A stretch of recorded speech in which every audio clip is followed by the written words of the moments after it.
13.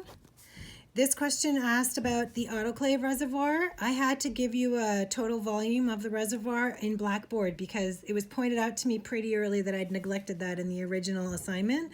And the question asked for that. You needed to know what it was because the question reads, your autoclave reservoir needs a monthly cleaning. The product your clinic uses requires a 4 to 8 dilution.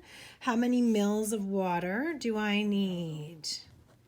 Okay, so I ended up providing the total volume as 2.75 liters. And so in order for me to understand that, I need to be able to break this down so that I can understand what the dilution ratio is as a dilution factor.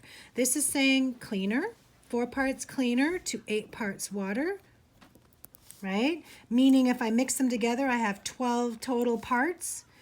The question I want is how much water did I add? I wanted 8. There's 8 out of 12 parts that need to be water. So this is the dilution factor. And so using that factor against the total volume, I can now figure this out. So 2.75 liters divided by 12 equal parts. And I want to know what 8 of them are so that I can come up with my answer. And if you take 2.75 divided by 12 times 8, you end up with 1.83333333, but this is fine, 1.83 liters.